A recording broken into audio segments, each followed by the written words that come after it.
And as I was sitting down and reflecting on this season, I was remembering how powerful a tool like reflection is. And I want to share something very personal that ties in beautifully with what we've been discussing all season. And it's about my dad and his genius in pruning trees. Hang tight with me. It's going to get to a point. So, like I mentioned before, my dad passed away 2 years ago this past May, and I find myself reflecting on a lot of the lessons that he taught me, both big and small, things that he handed down.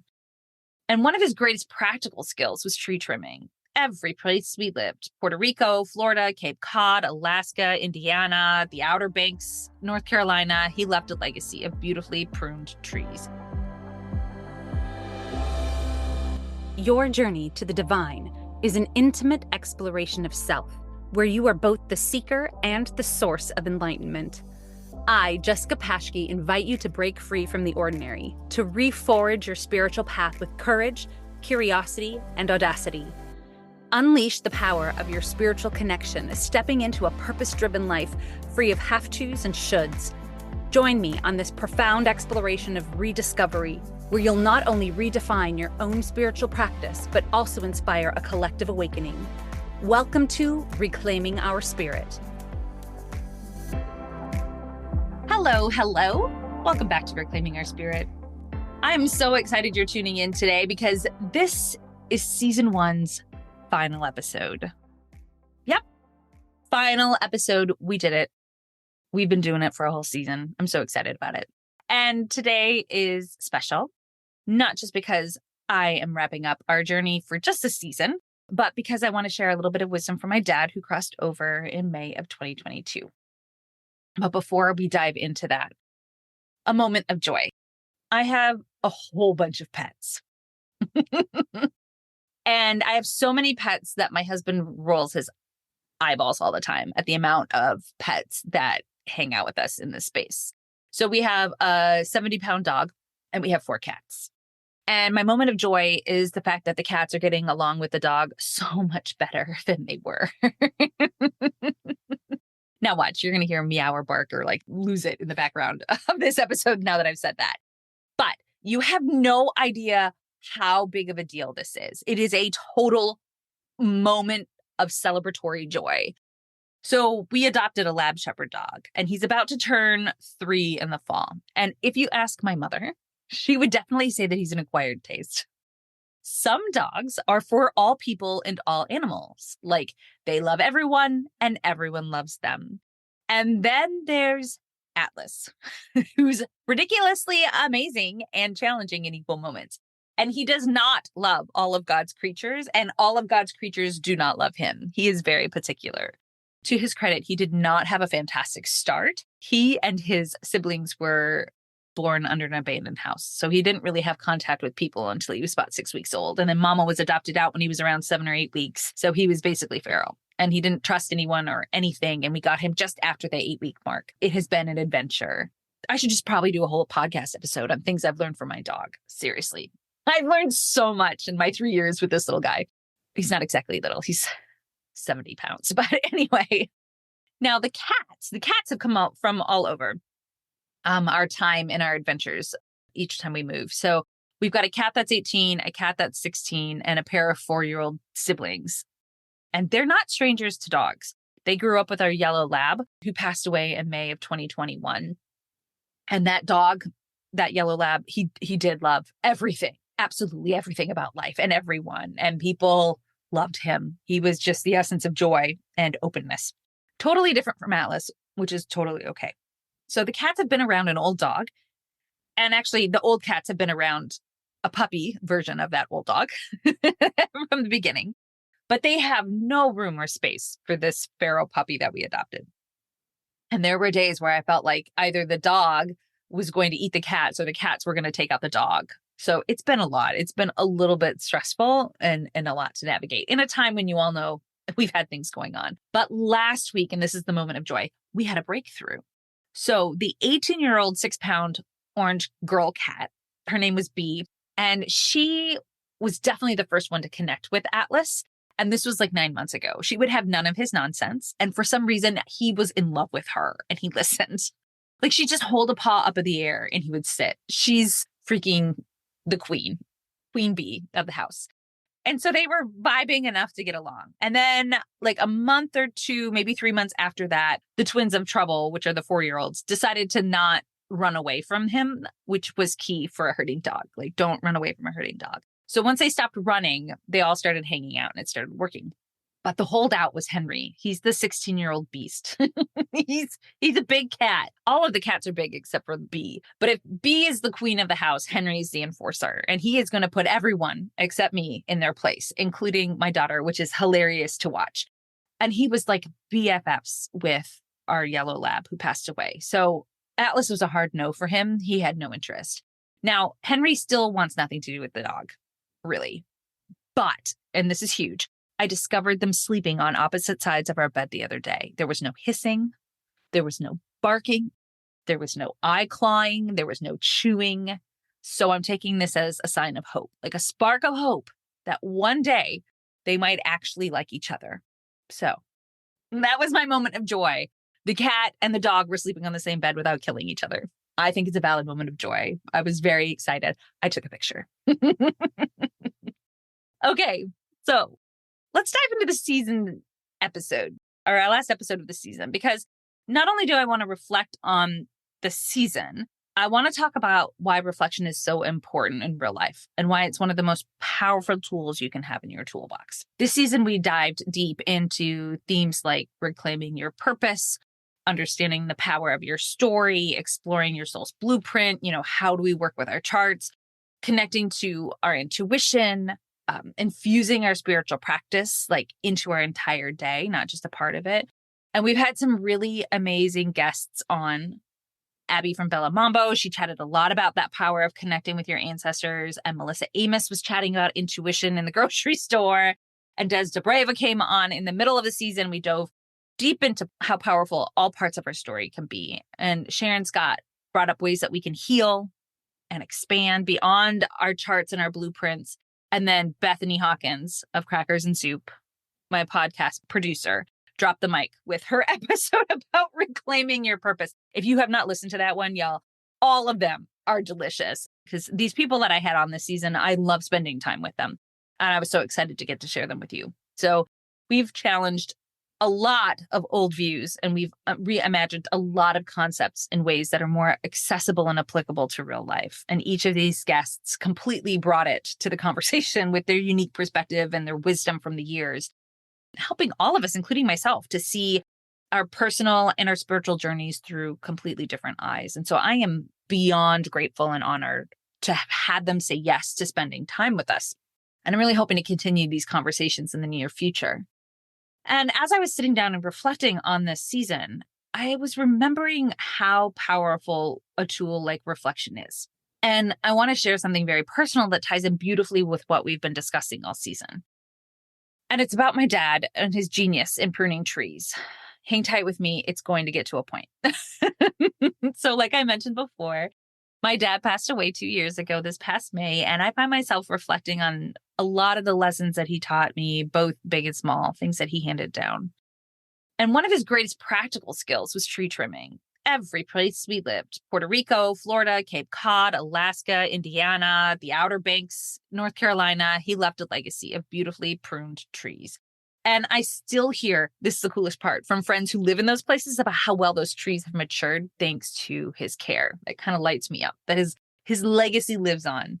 Recently, I found myself needing to trim a live oak at the base of our driveway. And this tree was just like maybe 2 feet tall, a little bit taller than 2 feet tall, and really rather scrubby when we first moved in over 4 years ago. And it has transformed into a gorgeous 10-foot tree under my dad's care over the years. So I grabbed my tools and I was feeling a little nervous because I did not want to screw this tree up. It was looking really good, but it did need a haircut.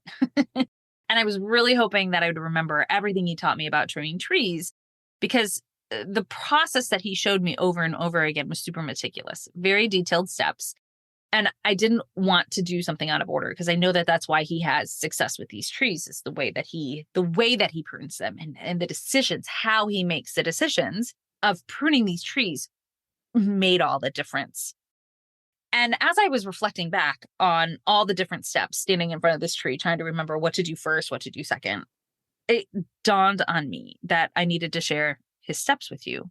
First, for the obvious reason that, hello, it's spring, or spring is just wrapped up, and maybe you have a tree or two that you need cleaning up, and now you'll know how.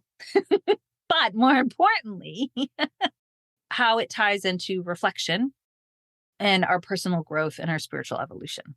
Let's dive in to my dad's system for trimming trees. First, he always would assess the tree's condition. What's unruly, what's dead, diseased, before he ever made a cut. He would just stand there and look at the tree from all different angles. And I feel like he probably did this for days before he decided to trim a tree in their own yard on their own property. Okay, y'all? Because he'd be like, I've been looking at that tree, and he'd probably been looking at it a while, trying to figure out what he wanted to do with it. So really just pausing and taking time and figuring out what his intention was for it. And then step 2 was that he'd clear the obvious dead limbs, making it easier to see what truly needs the attention. And he also reminded me that you don't want to cut the healthy living parts until you're sure they need to go. He'd say, you can't really glue them back on once you cut them. True point. Okay. And then after you remove the dead, then you're going to look for branches that are crossing or touching, that are rubbing against each other and could damage the tree. And then you decide which one of those branches you want to remove. So you're looking for places that's creating agitation that could damage both branches, and you're just going to remove one so that at least one can thrive. And then the most important part is take a break. After that step, you want to step back and you want to see the tree from different angles, but you need to take a break. Go have water, go get lunch, whatever it is your thing. Always step back to gain perspective on what you've done, because when you come back, the tree will look different than what you thought it would, kind of getting that different viewpoint.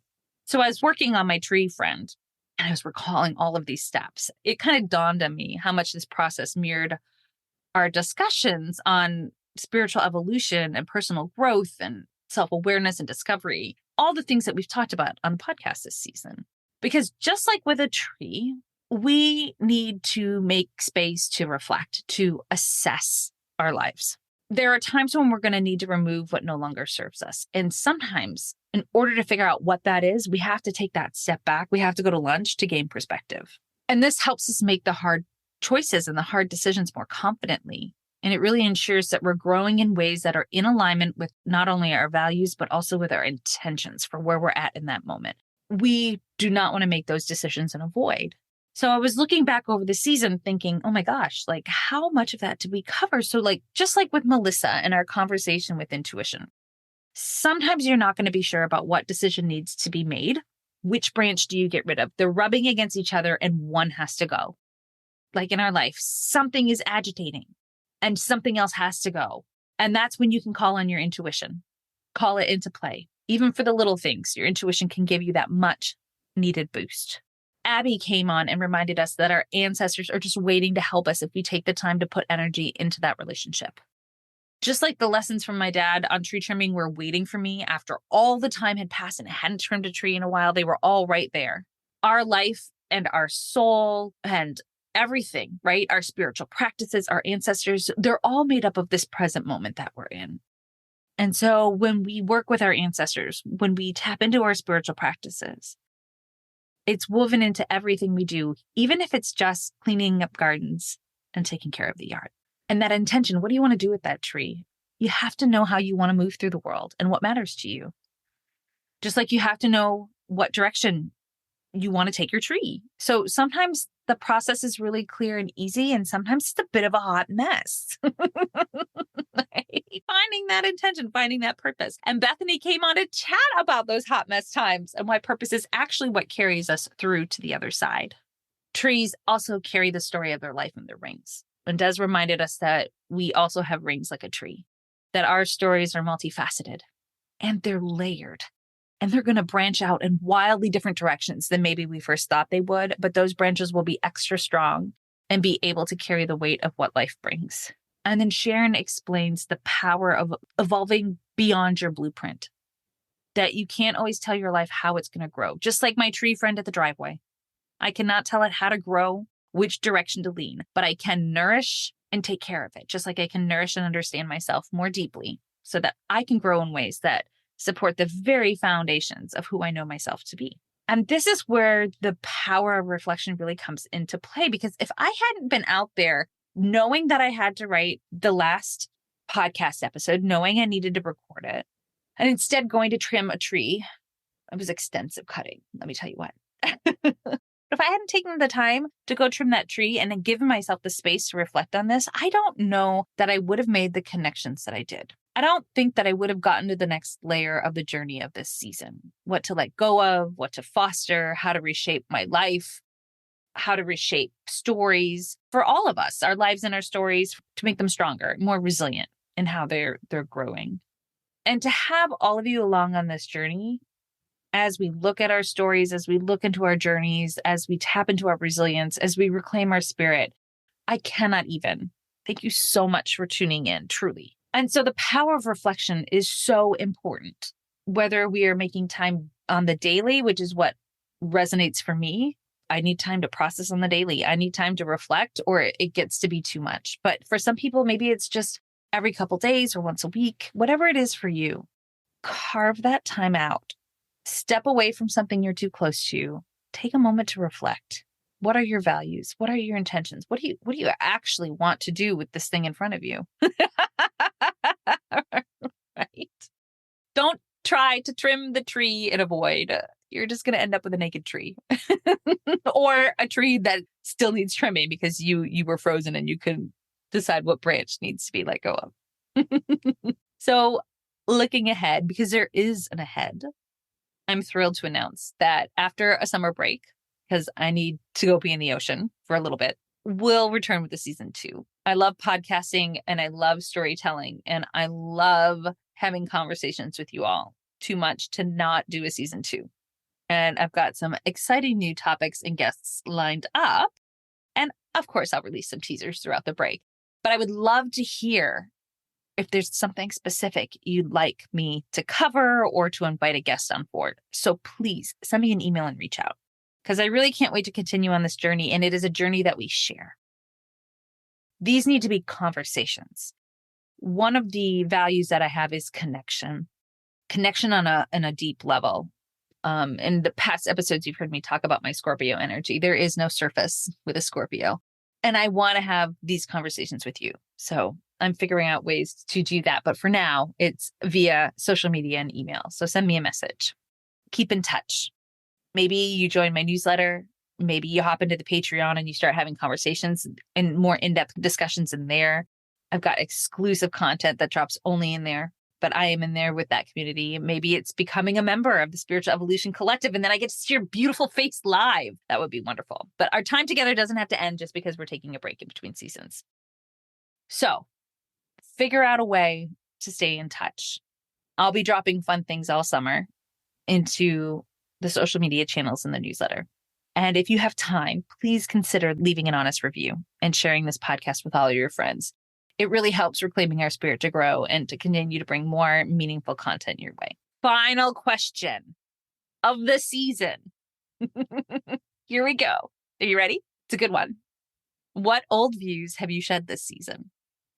And how has this reimagining shaped your approach to your personal and spiritual growth? One more time. What old views have you shed this season? And how has this reimagining shaped your approach to your personal and spiritual growth? It's a big one. It's a big question, but you have all of break to ponder it. So send me your thoughts about it via email or DM. And with your permission, I will share them on the first episode of season 2. And once again, thank you so much for being part of Reclaiming Our Spirit. It's been a truly transformative season. I don't know another word for it. And your engagement has made it all the more rewarding. And I look forward to reconnecting with each and every one of you in season 2. Until then, keep reclaiming your spirit and have a wonderful summer break. Thank you for listening to Reclaiming Our Spirit. To find out how I can help you reclaim your spirit, reach out to me at www.jessicapaschke.com. Leave me a message and I just may share how you reclaimed your spirit in the next episode.